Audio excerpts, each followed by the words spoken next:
Hello guys. Last session में हम लोगों ने ऑटोगैड के इंट्रोडक्शन के बारे में बात करी थी और हम लोगों ने बात करी थी कि ऑटोगैड में काम करने के लिए जो हमारा कोऑर्डिनेट सिस्टम है वो किस अकॉर्डिंगली हेल्प करता है। तो नेक्स्ट आज हम लोग बात करते हैं कि डायरेक्टली सॉफ्टवेयर में हम लोग कैसे काम करते हैं।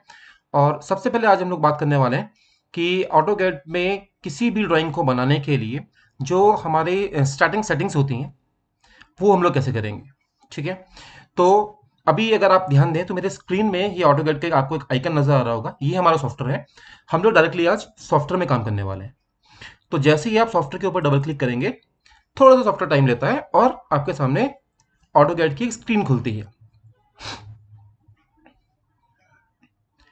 तो जैसे हमने बात करी थी कि जो ऑटोकैड है वो एक कंपनी है ऑटोडेस्क, आप नीचे दिख भी रहे होंगे, ये ऑटोडेस्क कंपनी का नाम है। ठीक है। तो देखिए जैसे ही हम लोगों ने सॉफ्टवेयर को ओपन किया, हमारे सामने डायरेक्टली ये स्क्रीन खुलेगी। जब कभी भी आप अपने सिस्टम में सॉफ्टवेयर को इंस्टॉल करेंगे और सॉफ्टवेयर के इंस्टॉलेशन के बाद जब आप सॉफ्टवेयर को ओपन करेंगे तो डायरेक्टली आपके सामने ऐसी ही कुछ स्क्रीन खुलने वाली है। तो सबसे पहले हम लोग बात कर लेते हैं कि हमारे सामने जो इंटरफेस नजर आ रहा है ये क्या क्या है, यहाँ पर क्या क्या चीजें हैं।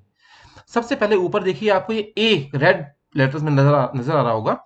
ये एप्लीकेशन मेन्यू कहलाता है। इस एप्लीकेशन मेन्यू पे अगर आप क्लिक करेंगे तो यहाँ पर हमारे पास मल्टीपल ऑप्शन नजर आते हैं, जैसे कि आपको नई फाइल खोलनी है, नई फाइल बनानी है, पुरानी फाइल्स को ओपन करना है, फाइल्स को सेव करना है, एक्सपोर्ट करना है, ये सब चीजें हमको यहाँ पर मिलती हैं।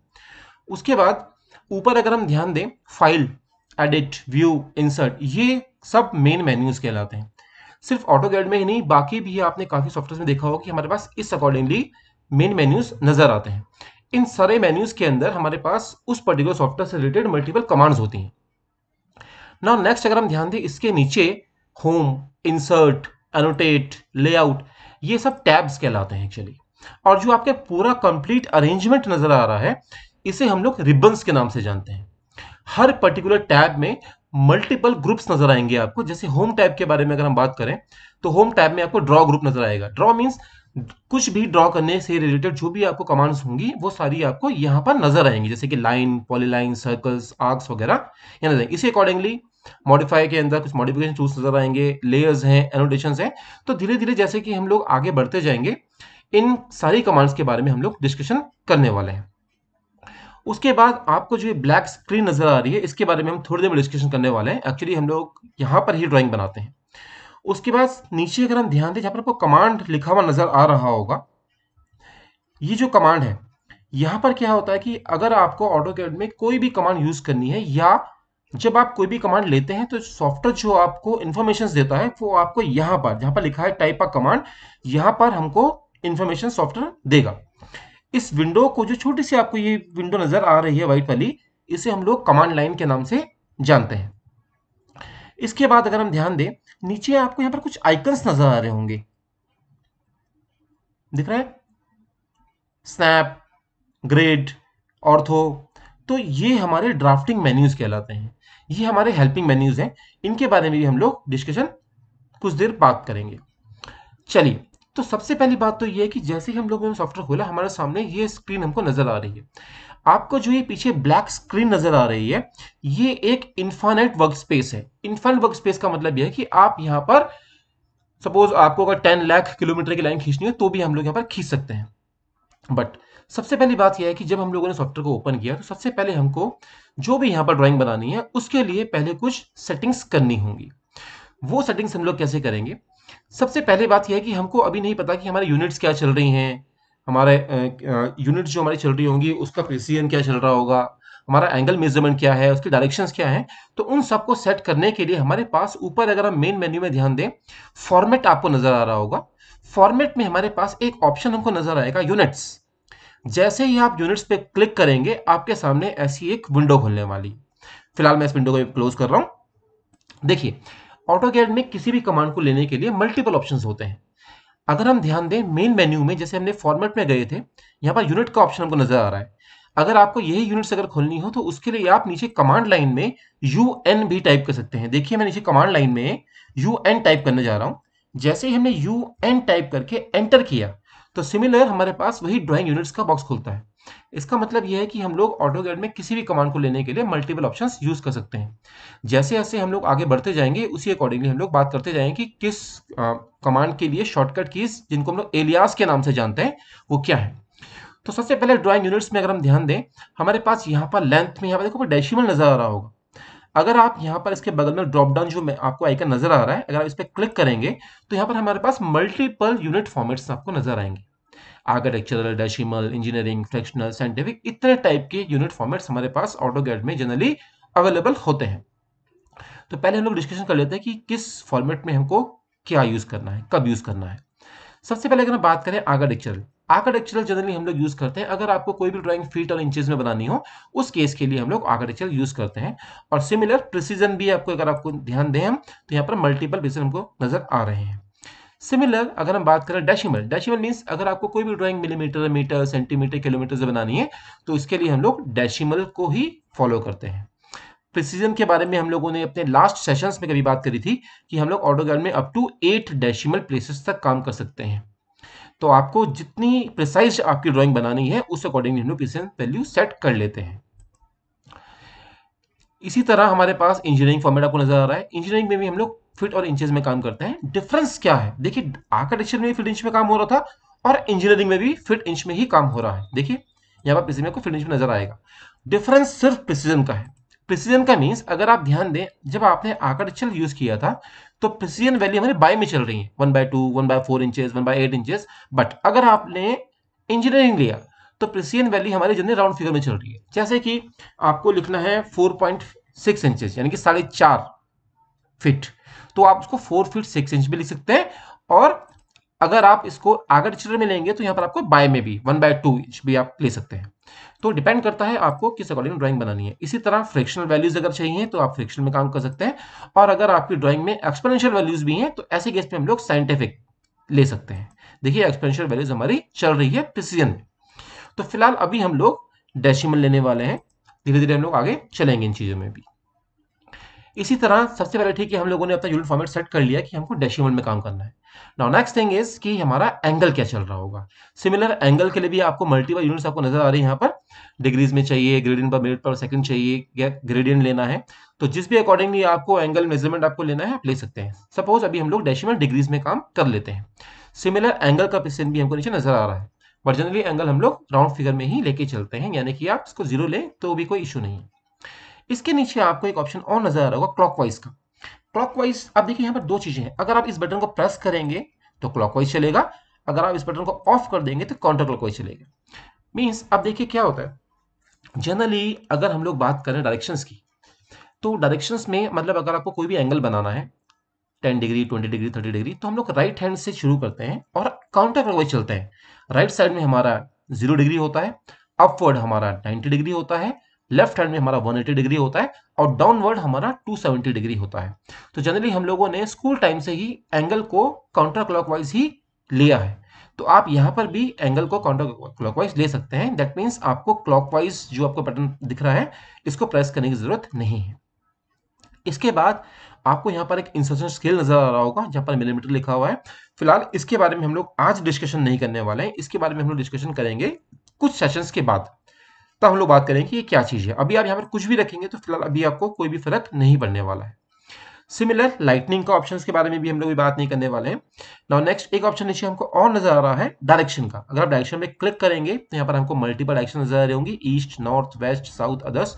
तो जैसे कि हमने बात करी कि एंगल हम लोग राइट हैंड साइड में हमारा 0 होता है, अपवर्ड हमारा 90 होता है, लेफ्ट हैंड साइड में हमारा 180 होता है और डाउनवर्ड हमारा 270 डिग्री हम लोग लेके चलते हैं। तो अगर हमको राइट हैंड साइड में 0 बनाना है दैट मीन्स कि हमारा ईस्ट, अगर हम ध्यान दें, अगर आपने कभी एंगल डायरेक्शंस देखी हो तो राइट हैंड साइड में हमारा ईस्ट होता है, अपवर्ड हमारा नॉर्थ होता है।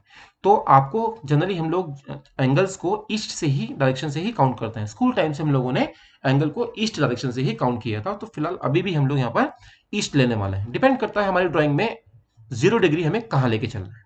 तो फिलहाल अभी हम लोग उसको ईस्ट ही लेने वाले हैं। तो अभी हम लोगों ने अपनी इस पर्टिकुलर ड्राइंग के लिए इतनी सेटिंग्स करी है कि डेसिमल हमने लिया है, लेंथ वाइज एंगल में हमने डेसिमल डिग्रीज लिया है, प्रिसीजन हम लोग सेट कर चुके हैं, काउंटर क्लॉकवाइज हमारा चलना है और डायरेक्शन हमने ईस्ट सेट करी हुई है। इतनी सेटिंग्स हमारी ड्राइंग यूनिट्स में हमको हर फाइल में करनी पड़ेगी। नाउ इतना करने के बाद हम इसे ओके कर लेते हैं। ना अब एक चीज और आती है कि अगर हमको कोई भी ड्राइंग बनानी है तो उसके लिए सबसे पहले हमको अपना एक एरिया स्पेसिफाई करना पड़ेगा।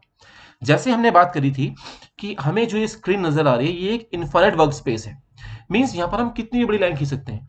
अब एक कॉमन सी बात है, इन्फाइनाइट वर्क स्पेस में हम लोग डायरेक्टली काम कैसे करेंगे। देखिए अगर आपको कोई भी ड्राइंग बनानी है या सिंपली अगर हम नॉर्मली बात करें, अगर हमको कोई भी घर बनाना है तो घर के लिए पहले हमको एक स्पेसिफिक एक एरिया हमारे पास होना चाहिए जिसके अंदर हम लोग अपनी बिल्डिंग डिजाइन करेंगे।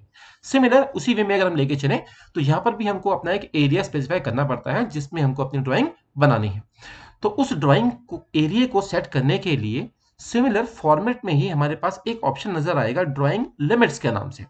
इसके लिए हम लोग नीचे अपने मेन मेन्यू अपने आपका जो यहाँ पर टाइप है कमांड लिखा हुआ है, कमांड लाइन में हम लोग अपने यूनिट्स भी टाइप कर सकते हैं, UNITS, या डायरेक्टली आप यहां से आप सॉरी यूनिट्स नहीं, ड्राइंग लिमिट्स, यूनिट्स तो हम लोग सेट कर चुके हैं, लिमिट्स टाइप कर सकते हैं, LIMITS लिमिट्स। तो या तो हम ड्राइंग लिमिट्स यहां से ले लेते हैं या आप लिमिट्स टाइप कर सकते हैं। तो फिलहाल मैं ड्राइंग लिमिट्स पे जैसे ही मैंने क्लिक किया स्क्रीन में कोई बॉक्स नहीं खुला, बट नीचे कमांड लाइन में देखो सॉफ्टवेयर हमें कुछ ना कुछ बोल रहा होगा नीचे कमांड लाइन में। तो सॉफ्टवेयर हमें सबसे पहले हमें क्या बोल रहा है, स्पेसिफाई लोअर लेफ्ट कॉर्नर। किसी भी एरिया को डिफाइन करने के लिए हमको दो कॉर्नर्स हमको पहले सेट करने होंगे, first is lower left corner, उसके बाद अपर राइट कॉर्नर। तो जनरली लोअर लेफ्ट कॉर्नर के कॉर्नर्स हम लोग 0 0 ही लेके चलते हैं। सपोज आपको अगर कोई रेक्टेंगल ड्रॉ करना है तो लोअर लेफ्ट कॉर्नर हम लोग 0 0 लेके चलेंगे, और रेक्टेंगल का जो भी आपको साइज होगा दैट मींस अपर राइट को, सपोज अगर आपको 100/70 का रेक्टेंगल ड्रॉ करना है तो हॉरिजॉन्टल वैल्यू 100 और अपर वैल्यू 70 होगी। सिमिलर हमको अपने यहाँ पर जो भी एरिया स्पेसिफाई करना है उसके लिए लोअर लेफ्ट कॉर्नर फिलहाल मैं 0 0 लेके चल रहा हूँ। यहाँ पर एज इट इज टाइप है 0,0, आप एज इट इज एंटर कर सकते हैं या आप 0,0 दोबारा भी टाइप कर एंटर कर सकते हैं। जैसे ही हमने एंटर किया अब सॉफ्टवेयर हमसे पूछेगा अपर राइट कॉर्नर। अब डिपेंड करता है आपको कितना एरिया सेट करना है, ये डिपेंड करेगा आपकी ड्राइंग पर। आपको जितनी बड़ी ड्राइंग बनानी है ऑब्वियसली हमेशा एरिया उससे थोड़ा बड़ा लीजिए, काम करना इजी होगा। तो फिलहाल अभी मैं रैंडमली हमने अपना एरिया स्पेसिफाई कर दिया 700,500, ये हमारी डेसिमल वैल्यू चल रही है नॉर्मली। तो जैसे ही हमने 700,500 टाइप करके एंटर किया हमारा एरिया सेट हो चुका है। बट एक चीज और है कि वो हमारा एरिया स्क्रीन में विजिबल नहीं है। कहाँ है वो हमारा एरिया? उस एरिया को अपने स्क्रीन में लाने के लिए हमको एक काम और करना होगा, व्यू में जूम एंड ऑल जैसे ही आप प्रेस करेंगे आपका एरिया सेट हो चुका है। बट अगर हम ध्यान दें अभी भी हमारे स्क्रीन में ये ग्रिड्स नजर आ रही है, डॉट डॉट नजर आ रहा है चारों तरफ। अब देखिए क्या है, हमारा एरिया सेट हो चुका है बट हमारा एरिया अभी प्रॉपर स्क्रीन में नजर नहीं आ रहा है। उसके लिए हमें एक काम करना होगा, इन ग्रिड्स की भी हमको एक छोटी सी सेटिंग करनी पड़ती है। वो सेटिंग कैसी होगी, नीचे देखिए हमारे पास ड्राफ्टिंग मेन्यूज जहां पर नजर आ रहे हैं, जो आइकन्स बने हुए हैं, यहां पर हमारे पास एक ऑप्शन नजर आएगा ग्रिड डिस्प्ले का, या F7 भी इसकी शॉर्ट की होती है। तो ग्रिड्स की सेटिंग के लिए आपको ग्रिड डिस्प्ले को पहले आप ऑन कर लीजिए। ऑन करने के बाद ग्रिड के बाद जैसे ही आप राइट क्लिक करेंगे, माउस का राइट क्लिक जैसे ही आप करेंगे यहाँ पर एक सेटिंग्स का ऑप्शन आपको नजर आएगा। इस सेटिंग्स के आइकन में हम चलते हैं। जैसे आप सेटिंग्स पे क्लिक करेंगे एक बॉक्स और खुल जाएगा ड्राफ्टिंग सेटिंग्स के नाम से। राइट साइड वाली जो हमारी सेटिंग्स है ये हमारे ग्रिड्स की सेटिंग है। अब देखिए सबसे पहले हमें क्या करना है, ग्रिड स्पेसिंग आपको नजर आ रही होगी, एक्स स्पेसिंग और वाई स्पेसिंग, डिफॉल्ट कोई ना कोई वैल्यू यहाँ पर रहती है पहले से। तो देखिए एक बात है, ये जो स्पेसिंग्स हैं ये स्पेसिंग्स डिपेंड करती है हमारे एरिया के ऊपर। जितना बड़ा हमारा एरिया होगा उसी अकॉर्डिंग हम स्पेसिंग अपनी बढ़ाते जाते हैं। अब देखिए क्या है, अगर आपका एरिया 500-700 के आसपास है तो अगर आपने ग्रिड की स्पेसिंग 10 या उससे ऊपर रखते हैं तो स्क्रीन में प्रॉपर्ली विजिबल होती है। जैसे कि अभी फिलहाल अभी हम लोग ग्रिड्स की स्पेसिंग एक्स और वाई 10-10 ही रख लेते हैं। इसके बाद ग्रिड बिहेवियर्स में कुछ ऑप्शन हमको नजर आ रहे होंगे, फिलहाल इन ऑप्शंस जो चेक हो रखे हैं इनको हम लोग अनचेक कर लेते हैं। इनके बारे में भी हम लोग डिस्कशन बाद में करेंगे कि हमने इनको अनचेक क्यों किया। तो अभी हम लोगों ने यहाँ पर सिर्फ क्या किया, ग्रिड की स्पेसिंग हमने देख ली कि 10 या 10 से ऊपर है, उसके बाद ग्रिड बिहेवियर्स के ऑप्शंस जो चेक थे उनको हमने अनचेक कर दिया। इतना करने के बाद हम इसे ओके कर लेते हैं। अब अगर आप स्क्रीन में ध्यान दें, अब आपकी ग्रिड्स कुछ एक स्पेसिफिक एरिया में ही आपको नजर आ रही होंगी। इसके बाहर जो आपको ब्लैक स्क्रीन दिख रहा है ये हमारे एरिया के बाहर का एरिया है। तो देखिए हमारा ये जो एरिया है ये हमारा वर्किंग एरिया है। आपको इस एरिया के अंदर अपनी ड्राइंग बनानी है। अगर कभी भी आपका एरिया खो जाए, जैसे आपने बहुत ज़्यादा जूम कर दिया या कुछ आपने हिला दिया या पैन कर दिया, एरिया को वापस स्क्रीन के सामने लाने के लिए सेम व्यू में हम गए थे, जूम एंड ऑल। इसका मतलब सारा का सारा एरिया जूम होकर हमारे स्क्रीन के सामने आ जाए। इसके लिए भी एक शॉर्टकी होती है। अगर आपका एरिया गायब हो गया तो आपको बार बार आपको व्यू में जाने की जरूरत नहीं है। आप नीचे कमांड लाइन में शॉर्टकट कीज भी आप टाइप कर सकते हैं। जैसे कि जूम के लिए मैंने टाइप किया Z एंटर, और ऑल के लिए मैंने टाइप किया A एंड एंटर। तो ये हमारा वर्किंग एरिया है। अब हमको इस एरिया के अंदर ड्राइंग बनानी है। अब इस एरिया में हम लोग काम कैसे करेंगे, इसके बारे में हम डिस्कशन नेक्स्ट सेशन में करते हैं। Thank you so much guys.